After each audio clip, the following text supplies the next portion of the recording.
Namaste and welcome all to Bharatasya Sangeet Vishwanubandh Yatra. It is an attempt to trace the journey of Indian classical music and instruments in interrelationship with world music cultures. Today, we have with us Mr. Ken Zuckerman. Ken Zuckerman, a Grammy nominated and internationally acclaimed artist, is one of the finest sarod virtuosos performing today. He has also been called one of the world's most eclectic masters of improvisation. He completed 37 years of training under rigorous discipline of India's legendary sarod master Ustad Ali Akbar Khan, up to of the maestro's passing in June 2009. Ken has also performed with maestros in numerous concerts in Europe, India, and United States as well. From a mere curious foreigner interested in fathoming the secrets of India's exotic musical fare, Ken went on to become one of the foremost performers of this art.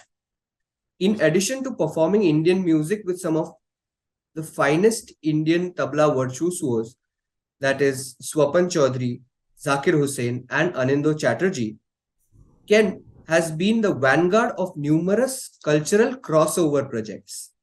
These include Grammy-nominated CD Diaspora Sephardi, Model Tapestry 1 and 2, and Meeting of the Two Worlds of Modal Music with medieval singer Dominic Vellard. The second CD of this unique collaboration, Indian Ragas and the Medieval Song, was named a Top of the World CD by Songlines magazines. Welcome, Ken sir, and thank you for joining us in Bharatasya Sangeet Vishwanubandh Yatra. Thank you for inviting me. So we'd like to begin with the questions. I'd like to ask you, can you tell us about your journey as a musician and what kind of music did you listen to while growing up? Sure. Well, it's a pleasure to be here and to speak on these subjects and to your audience. I began music at an early age. I was always listening to music, mostly popular Western music. That means folk music, American folk music, rock and roll. And as a child, then I began, the first instrument I really seriously took up was the guitar. And so I studied the guitar for a number of years. And immediately, as soon as I began to learn a little bit about it, I already became very curious about putting together melodies on my own and composing things. And so it made me aware that there was something very special about music, that it wasn't just learning some notes on a page, but one could just close the eyes and go into a discovery of something new, something that one hadn't heard before. And that was turned out to be the kind of the guiding light of my musical life. Now, I would like to know, did the pursuit of Indian classical music change something within you? It did. It's something huge, actually, because as I got older and I got into my teens and then started going to college, I began to look more seriously at what kind of music I could get attached to follow my instincts of being an improviser in music and a composer. And I went from one form to the other, whether it was acoustic guitar styles to rock and roll or jazz or classic.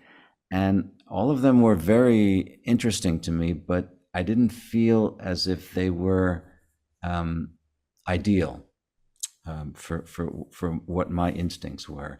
And it was when I met Indian music in the form of a performance by Ustad Ali Akbar Khan that I realized, oh, this is the kind of music that I was meant to play. This is what I'm looking for. This is I saw in him an example of a consummate performer and one who was both able to improvise effortlessly, and on the other hand, I felt that he was coming from a tradition with very deep roots. And this was before I knew anything about Indian music. I just had these two distinct impressions when I first saw him. And that turned out to be exactly the case. Indian music is an ancient tradition. It goes back thousands of years. And on the other hand, every performance of Indian music brings something new. It calls for the performer to find some new aspect of the raga that maybe he or she had never suspected before. And so that really made me think, this is my home for music. That is absolutely true, yes. So, going further, I'd like to ask you about your study on the theory part of Indian classical music. Well, when I first saw Ustad Ali Akbar Khan give his performance, I was going to a college in the US, in the Midwest. He announced after the concert that he had a school in California that he had recently opened, where all of us were invited to come and study with him if we wished. So I made the decision to go out to California that summer and start studying at the Ali Akbar College. I had no idea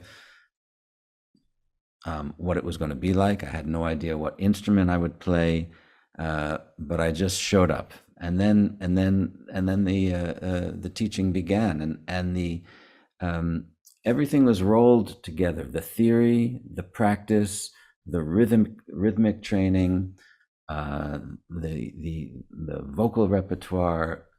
So there wasn't really a separate class for theory. It was all, Khan Sahib gave everything in the context of his teaching lessons. And we had that summer, every day we had 2 hours of singing first, and a lot of the those theoretical aspects, were present there, learning the sargams and how a raga is built up, and the alap and the different styles of Drupad and Khyal and Tumri, all these things that one might learn in a theory class also, but they were just, we were learning them as we were learning the pieces associated with them. So it was always integrated, and then learning rhythm. We had a class with Zakir Hussain, who just had arrived at the college in California, and we sat with him in a big circle on the grassy hill outside the college building, and he introduced us to Indian rhythm and had us clapping and reciting all the syllables. So it was a wonderful first exposure to Indian music, and so there was no separation. It was an all-inclusive package. Exactly. Now I'd like to ask you, how do you think the sarod as an instrument differs from the other string instruments that you've played in the past? Well, the sarod is a very special instrument. And when I came to study, actually, I didn't know what I wanted to play. And so the people who were in charge of, giving the instruments for loan, they said, they told me to just go upstairs to the instrument room and try out some instruments and take the one I liked. So I went up and I tried the sarod, because that's the instrument I had seen Ustad Ali Akbar Khan play in this concert, and I picked it up and I played. And because I had guitar, I already knew how to play guitar. I could get some notes out of it, but no one was there to tell me that I needed to play not only with the fingertip but with the fingernail. And so the sound was rather dull. And I thought, I don't know, this. Let me try the sitar. So I picked up a sitar, and because the sitar has frets on it, it's very easy, like a guitar, to produce a clear sound. I said, okay, so I'll play sitar. So I actually started my studies on the sitar, but then as I heard Khan Sahib play the sarod more often, I became more attracted to the sound of the sarod, and I could see how he was producing the sound. And then I began to think maybe I should switch to the sarod. And then one night I had a dream, and he came to me in the dream. He said, so what are you waiting for? Just start playing sarod. I'd like to ask you, how has the instrument changed over the years? You've had 37 years of training, and after that, you've been doing concerts, playing along with maestros. I'd like to ask you how the instrument has changed over years, and have you made any changes to it? Yes, I mean the instrument that was evolved um, uh, and went through many changes due to Ali Akbar Khan Saab's father, Ustad Alauddin Khan Saab, and he altered the stringing of the instrument, the size of the instrument, the number, and how it was set up. It's remained pretty stable since that time, and I guess it was in the early 20th century when Khan Saab's father made these changes. But as I began to play the instrument and have a closer look at it over the years, there were certain things I started to experiment with, and one in particular concerned the sound of the instrument, and I think it was the second sarod that I had gotten. There was something in the sound that wasn't balanced. The sound was a bit harsh, and I was trying to find a way to make it sound better for me. And then I thought of, instead of having the second resonator on the sarod made out of brass, the way it is on most sarods, I started to experiment with wooden resonators, because I thought, I mean, the sarod is largely an instrument made of wood. Why not have an additional resonator also made of wood? And in fact, Alauddin Khan Saab had experimented with wooden resonators, and we see that from photos, old times photos, and they were big. So I thought, why don't I try that? And so together with a craftsman, we started building these wooden resonators, and sure enough, they really mellowed out the sound of the instrument. And then we started making them bigger, and each time we made it bigger, the sound got bigger, as one might expect, until we finally ended up with one that's I mean, I can show it to you later, or people can see it on my website. It's a very oversized wooden resonator. It's made of 3 different woods, and on the inside of the resonator there's a bronze bell, which I describe it or explain it by referring to like a loudspeaker, and a loudspeaker has these different speaker cones within it: the bass cone, the mid-range tone, and then there's a tweeter, what they call a tweeter, which is like a little horn that captures the high frequencies. So this bronze horn inside the resonator itself enlarges the sound and balances the sound even more. So it's as wonderful as the sarod has always been. I think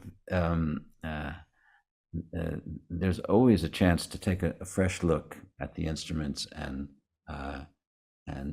perhaps make some improvements. And I think we've made an improvement with this resonator. And then I also at one point I had some frustrations with the tuning pegs of the sarod, because they're just simple friction pegs. They go back centuries, but in the West we developed geared pegs on instruments, like on the guitar, and they're a lot easier to control and turn. And so I also integrated, not on all the strings, but on the main playing strings, geared tuners, which look just like the traditional tuners, but if you look closely, you can see there's a mechanical gear that's embedded within the lotus peg and main part of the peg. So these things have helped make the sarod an easier instrument to tune and sound better. That is lovely. So you've incorporated functional changes into the instrument, which in turn now has allowed you to play with amplified sound and a clear sound as well. Yes, yeah. The sound. People when they hear the sarod close up, they're very astonished at the sound that it has. It's a very warm and yet also bright sound. That is wonderful, sir. Now I'd like you to show us some of the innovations that you've made with the instrument sarod. Sure, sure. The first one, again, has to do with this resonator, and I've taken it off the instrument so I can show it to you. So this is much of this resonator was made on a lathe. Okay, so it was turned on a wooden lathe, and we have three different kinds of woods here. There's this first wood is Alaskan yellow cedar, and these are all musical woods. These are woods that are typically used in making instruments. So this is Alaskan yellow cedar. This is pear wood. This is a very good hardwood and reflective sound. So it's a good amplifier. And then you have on the back here spruce, which is many times made for the tops of guitars. So we put them all together because we found that each one had a special characteristic that added to the sound. And then on the inside, I'm not sure if you can see it so well, but we have this bronze resonator that's there, and that has and it gives, you can hear the sound ringing. You know these bronze bowls that they that are used in different Eastern countries, and they have incredible sound. So this is inside here. And then people ask me quite often, like, why most resonators have the hole in the back. Why did we make the whole of this resonator on the side? And the answer is it was really just a practical consideration. When the resonator is on the instrument, it's so big that it actually blocks my left hand from fretting the instrument. I bump into it. So I thought, well, if we would put the hole on the side, then my hand will have more place to go, to hit the strings without bumping it. So all the experts told me, no, you can't do that. You can't put the hole in the side. You have to put it in the back. And I said, why? And they couldn't exactly tell me why, except that that's the way it's done. You know, just like a sarod, the brass resonator has the hole in the back. A sitar, the tumba has the hole in the back. So I said, if it doesn't work, then I can be corrected. But I think there just needs to be a hole somewhere. And so we did it, and in the end they said, okay, you were right. You know, so sometimes it pays not to be a scientist, just to be a curious inventor, which it turns out I have a bit inside of me. So and this worked out quite well. So this is the resonator. And secondly, you've also spoken about a robot that plays the tanpura. Can you tell us more about that? Yes, what I discovered, much to my chagrin, over many years of going to India to perform, is that when I first started performing in India, the organizer would always arrange a tanpura player, someone, an instrument, and someone to play it. And but as years went on, and at one time I had a distinct memory when I got to India and asked for the tanpura player, they said, oh yes, we have. And so when I came to the stage, they had this box, an electronic box. So these were starting to become very fashionable.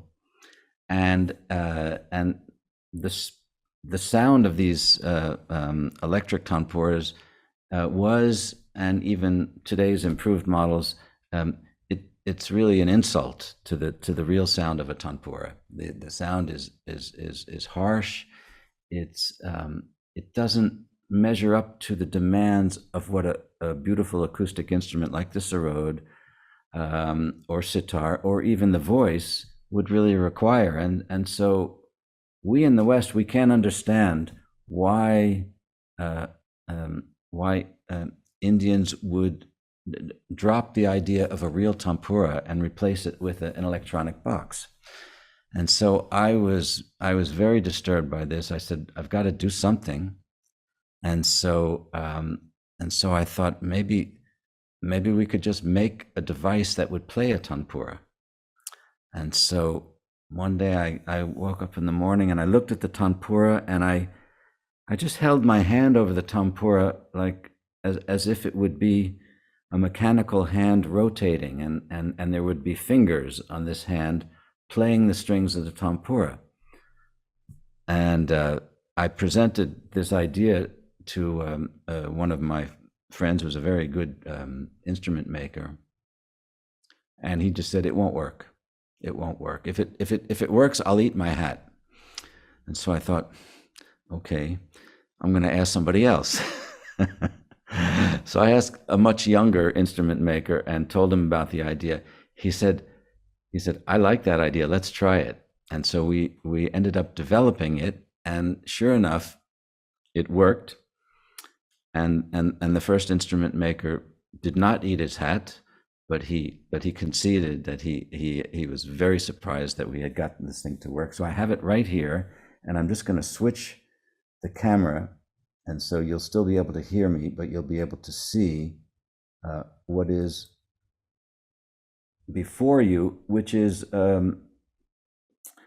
one angle of a tanpura. This is a traditional instrument, but the tanpura was made especially to be played by this robot, because it's lying down on the ground. And so we made a special tanpura just for this purpose, and it's a big instrument, and it's specifically pitched for vocal. So I give singing classes to also teach the students the repertoire that Ali Akbar Khan Sahib taught us, because he thought singing was very important. So we needed a tanpura in the classroom to accompany the class while we're singing. So you see the instrument, and if you count the pegs, you can see that you can count that there's 6 strings. It's a 6-string tanpura, which many times the case with vocal tanpuras especially. And what you see is that there's something, if I point to here, this whole contraption here is sitting on top of the instrument, and now I'm going to set it in motion, and you'll see and hear what this robot does. So you see that the things that are going around are little finger-like projectiles, and they're made of felt, piano felt, which has the characteristic that it's somewhat soft, but it's also firm, but it can give a little bit as it goes over the string, and it produces a very nice sound. Felt is used in many places in a piano, so it's used to being around strings. So we just have a simple motor that's sitting on top, and we had to find a motor that would revolve slowly and silently, and then we have the beautiful sound of a tanpura. It can go faster,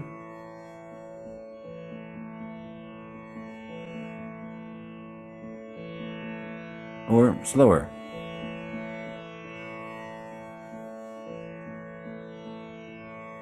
Like that. So it provides a wonderful accompaniment, and it's the true vibrations that a tanpura produces. It's, in some ways, I mean, I'm not going to say it's better than a human being, but when people play the tanpura, it's almost impossible for them to play this consistently in terms of speed. And also, usually human beings have this characteristic that's known as sweating, and the fingers sweat and so as they sweat, they get the string wet, and the string goes out of tune. So this Tanpura will never go out of tune from the plectrums. It could plays for hours. So it's in that way it's really a wonderful thing.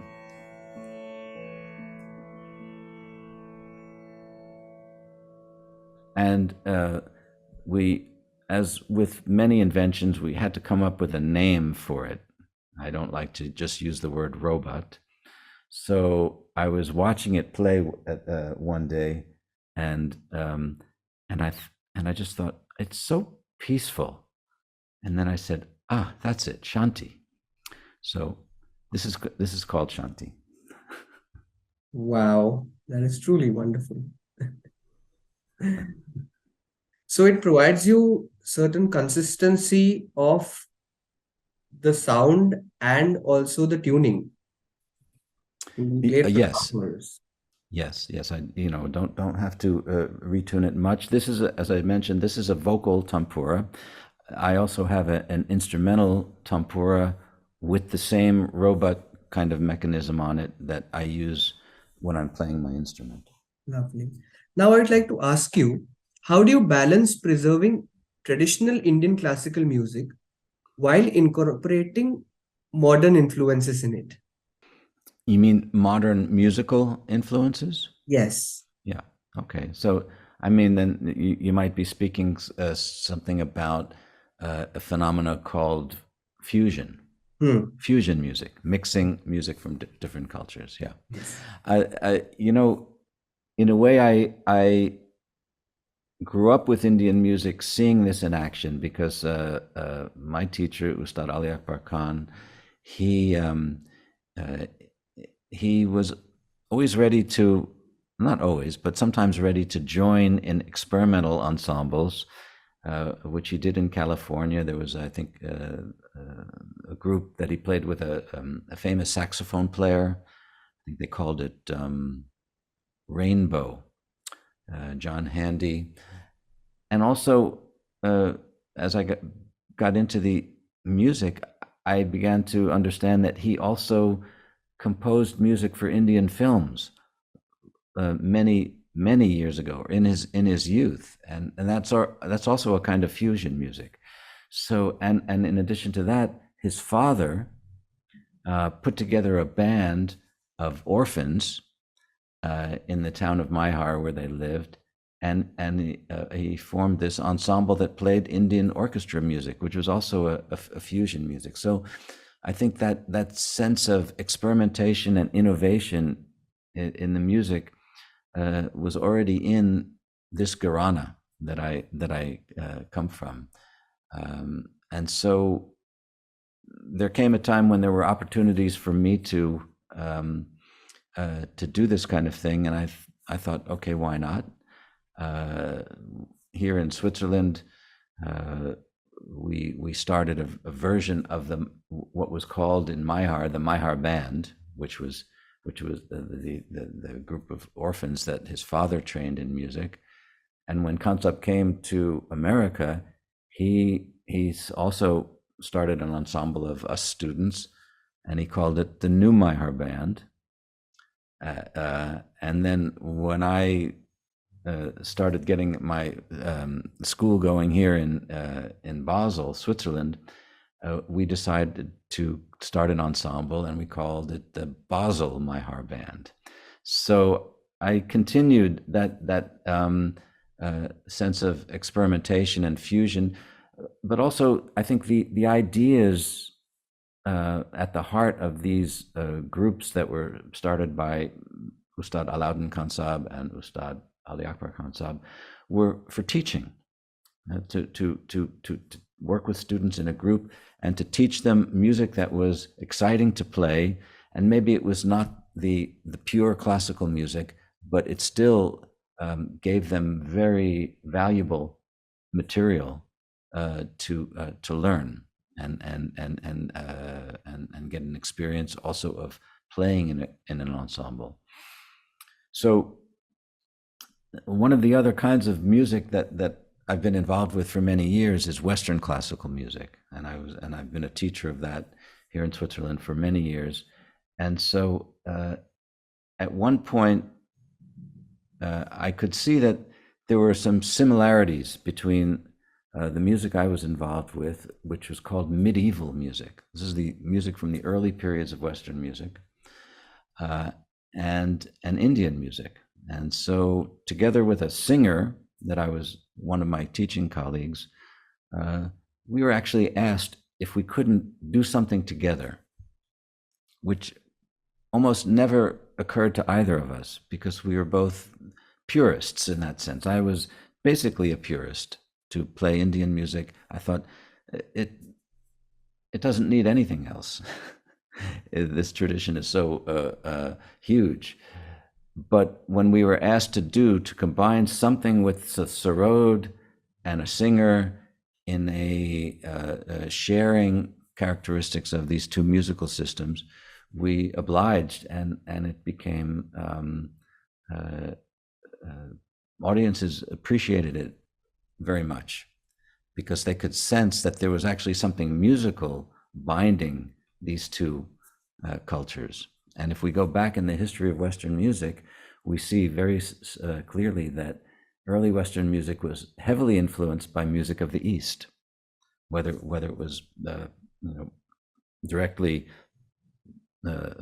music from North Africa, Moroccan music, Persian music. There were travelers from the East that regularly inspired early Western musicians. So there's something very tangible that relates these traditions to one another. So we did that for quite a number of years and enjoyed it very much. But it was not. I did not want that to be the main activity that I developed, actually. So it was always a bit of a sideshow. My main love has been to present the ragas in their traditional context, and that's what I continue doing today. That is truly wonderful, sir. Now, I would like to ask you, Indian classical music provides the ability to emote various expressions through music. What is your take on that? I always, from the very first time that I heard Ali Akbar Khan Sahib play, and then began to learn with him, I was very struck by the feelings, the sentiments that the music brought out, and that they were, and it was almost they were codified. So we were explained that we have all these different rasas in Indian music, like pathos and joy and devotion and like this. So, in fact, they were many of them were feelings that I had been experiencing in the music I was making, But I wasn't. I didn't have the vocabulary to really speak about those subtly. So Indian music gave me a language to be more specific about some of these sentiments, and I think that's where it's absolutely huge. So many ragas are there, and each one has its own character. You can't mistake it for another raga if you do it properly, and so in that way, it enlarged my appreciation and understanding of the different sentiments that one can feel with music. So I think that's one of the wonderful things that Indian music teaches, and also that when we choose to perform one raga for a longer period of time, like 30 minutes or 40 minutes or an hour, or even just staying with the sentiment of one raga, this helps really make it real for people.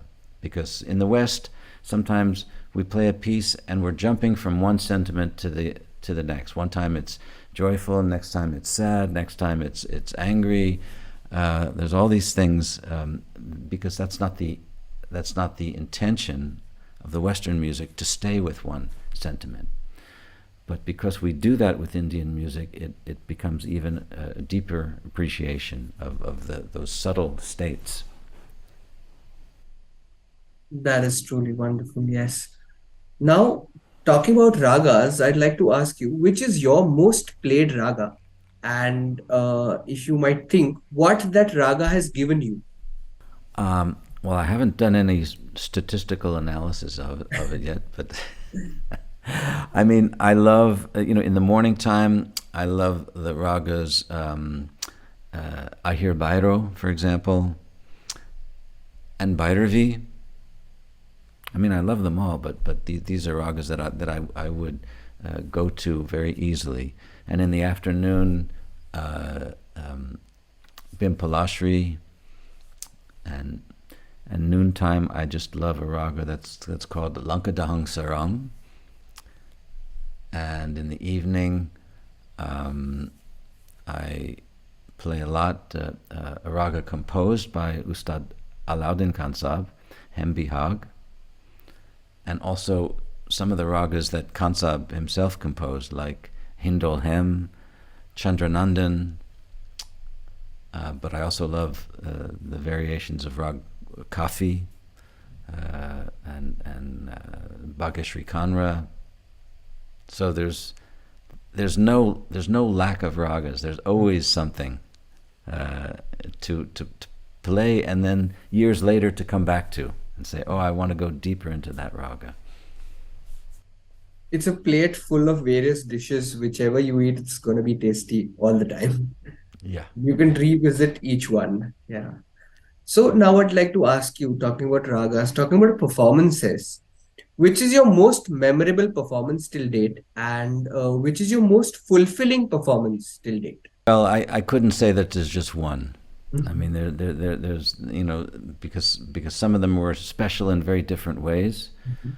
Uh, uh, Naturally, playing with Kansab, which I did many times, was, a very special experience for me. Um, Sometimes terrifying, like how can I even sit on the stage as this with this man, let alone engage in a musical conversation with him. But that was so inspiring, and over the years when I felt like, oh yes, I can, I can maybe not keep up with him, but at least I can. I'm not going to fall off the stage there. So that was just a wonderful way to learn with him, with others watching. I mean, it was a tremendous confirmation of the relationship that we had. I also, sometimes it's those special concerts are connected with the virtuosos who I've been lucky enough to play with me on tabla, like Pandit Swapan Chaudhary and Ustad Zakir Hussain and Pandit Anindo Chatterjee. These virtuosos are just incredible partners in music, and some of my most thrilling moments have been playing with them. But then there's some moments and programs that had an extremely special meaning because of the ambiance and the like the playing at the Savai Gandhar festival in Pune. It was just like, I couldn't believe how many people there were. You just couldn't count them. But on the other hand, it felt like a big living room. It felt like, oh, this is there was something intimate about it at the same time, as opposed to some of the big Western halls of where I've played. That is wonderful. That takes me to my next question. How does the global audience respond to your take on Indian classical music? Good question. Then or now? Because it's changed over the years. I've had a long road, and I think any serious Indian musician has a long road to follow. But mine has been somewhat different because I'm not Indian, and so when people first would see me playing Indian music, there's a mixture of curiosity and maybe they're feeling a little bit hesitant, thinking, how can this person from the West play our music? You know? But the response that I've gotten in India, for example, I think has always been consistent with what I was able to play. And from the very start, when I began performing in India, there was always people in the audience who could hear that I was that I had been learning seriously from Ali Akbar Khan Sahib, because there's something in my playing that it has his trademark on it, and so they appreciated, even when I was more of a beginner, what I was doing and encouraging me to keep it up. Whereas in the West, for a long time, this hesitancy to accept a non-Indian playing Indian music was strong for many years, and it's still strong with some people today. It's a kind of a discrimination, or something that they don't understand, because many people in the West don't really understand the intricacies of Indian music, and so they just think if it's a Western name on the poster and then they see a Western face on the stage, something must be wrong. Mm-hmm. You know? And so it's taken many years to overcome that, and I've really only been able to overcome it by getting great reviews from the Indian press, and then slowly the people in America, for example, they think, oh well, maybe it's not so bad if people in India like him so much. But in the middle of this struggle, and I can tell you that it has taken me years to find acceptance. One of the most famous Indian music critics from Mumbai, I don't know if you've ever heard of him, but Mohan Nadkarni. He was for many years, a very respectable critic, and he took a liking to me, and so we had a very long and interesting relationship. And one time I was kind of complaining to him that people were judging me not by my music but by how I looked, and he said, "Yeah, it's true, Ken.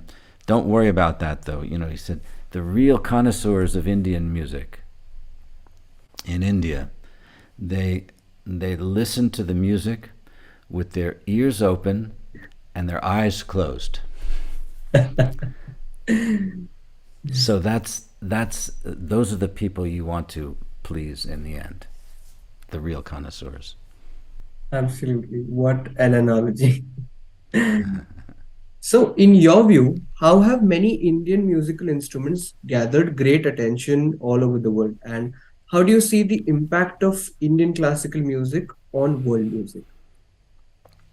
Well, the instruments unquestionably have become very well known in the West. Instruments like the sitar and sarod and tabla, these three, which are also the most important instruments in India, but I would also say that the most important instrument in India is the human voice, and which is hard to see. That we can only hear, and the vocal music of India has had less of an impact in the West, and I think it's because the voice production in India is very different from Western singing, and so it's a universal instrument, but it sounds very different, and I think it's a little bit harder in some ways for it to penetrate and to be accepted in the West, as some of the instruments like the sitar and sarod, which are obviously visibly different from Western instruments, but fascinating. So that's been one of my observations, just in the terms of the number of concerts that you see in the West. Or at least for many years. Now, if you go to the U.S., there are so many Indian organizations, and they love vocal music, and so you find more and more vocal music there. But that's really instigated by the diaspora Indian audience there. In terms of the effects of the instruments in fusion contexts, I think the number one instrument is the tabla, because the tabla can easily fit in almost any kind of ensemble, whether it's a jazz ensemble or rock and roll or in a movie soundtrack. Rhythm has something so universal, and tabla adds something incredible to the percussion repertoire in any ensemble. So I think you'd find many ensembles that first reach out for the tabla. And then you have a maestro like Ustad Zakir Hussain, who is such a master and so ready to discover new sounds on the tabla and to take it into different contexts all over the world. So sometimes pioneers like that, like him, and also Ustad Ali Akbar Khan, Pandit Ravi Shankar, these figures have just with their virtuosity and